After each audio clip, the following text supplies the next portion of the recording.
കേരളത്തിന്റെ മുഖ്യമന്ത്രിയായി ശ്രീ വടശ്ശേരി ദാമോദരൻ സതീശൻ. യഥാർത്ഥത്തിൽ മുഖ്യമന്ത്രി മാത്രമല്ല, ആധുനിക നെഹ്റുവായി ശ്രീ വി ഡി സതീശനും ആധുനിക പട്ടേലായി ശ്രീ കെ സി വേണുഗോപാലും.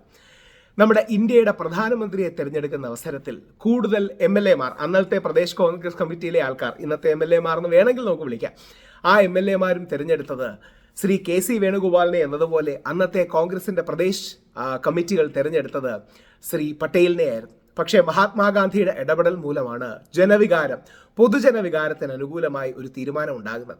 മഹാത്മാഗാന്ധി തൻ്റെ ഏറ്റവും അടുത്ത ഇഷ്ടമുള്ള ശിഷ്യനെ വിളിച്ച് നിന്റെ നോമിനേഷൻ പിൻവലിക്കണം എന്ന് പറയുന്നത് പോലെ ഒരർത്ഥത്തിൽ ശ്രീ രാഹുൽ ഗാന്ധി ആധുനിക കാലത്ത് അദ്ദേഹത്തിന് ഏറ്റവും ഇഷ്ടമുള്ള മനസാക്ഷി സൂക്ഷിപ്പുകാരനായ ശ്രീ കെ സി വേണുഗോപാലിനെ ഒരുപക്ഷെ അദ്ദേഹത്തിനെ ഈ റേസിൽ നിന്ന് പിൻവാങ്ങിച്ചു. അങ്ങനെ ശ്രീ വി ഡി സതീശൻ കേരളത്തിൻ്റെ മുഖ്യമന്ത്രിയായി ചുമതല ഏറ്റെടുക്കുന്നു.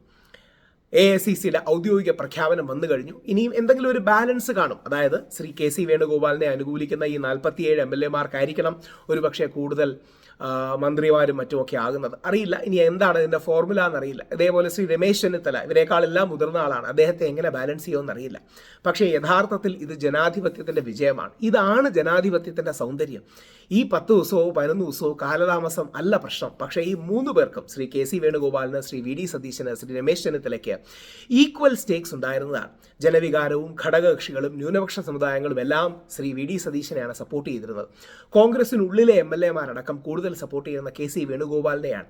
ചരിത്രത്തിലെ തന്നെ ഏറ്റവും മികച്ച ആഭ്യന്തരമന്ത്രിമാരിൽ ഒരാളായിരുന്നു ശ്രീ രമേശ് ചെന്നിത്തല. ശ്രീ രമേശ് ജിക്കും സീനിയോറിറ്റി കാരണം, അദ്ദേഹം മുമ്പ് ആഭ്യന്തരമന്ത്രിയായിരുന്നു, അത് കാരണം അദ്ദേഹത്തിന് അതിൻ്റെ ക്ലെയിമും മറ്റുമുണ്ട്. അപ്പോൾ 3 പേർക്കും ഈക്വലി അവകാശങ്ങൾ ഉണ്ടായിരുന്നപ്പോൾ, അർഹത ഉണ്ടായിരുന്നപ്പോൾ അവസാനം ശ്രീ രാഹുൽ ഗാന്ധിയുടെ ഇടപെടലിൽ ശ്രീ വി ഡി സതീശൻ തിരഞ്ഞെടുക്കപ്പെട്ടു.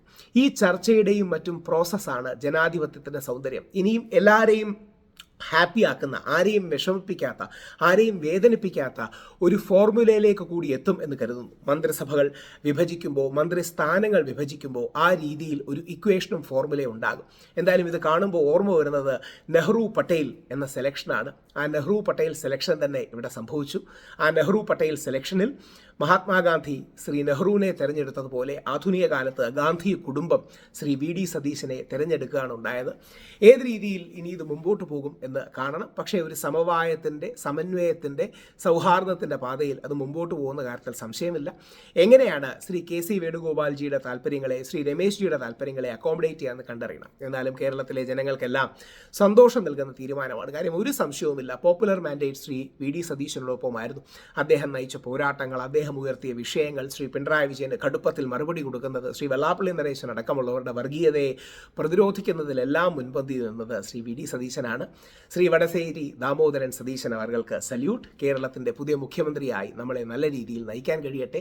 ഒരുപാട് അഭിവൃദ്ധിയിലേക്ക്, ഈ 3 പേരിൽ ആര് മുഖ്യമന്ത്രിമാരായിരുന്നാലും കേരളത്തിന് നല്ലതാണ്. എന്നാൽ ശ്രീ വി ഡി സതീശൻ്റെ നേതൃത്വത്തിൽ ഒരുപാട് അഭിവൃദ്ധിയിലേക്ക് കേരളത്തിന് പോകാൻ കഴിയട്ടെ. അദ്ദേഹത്തിന് എല്ലാവിധ ആശംസകളും അഭിനന്ദനങ്ങളും നേരുന്നു.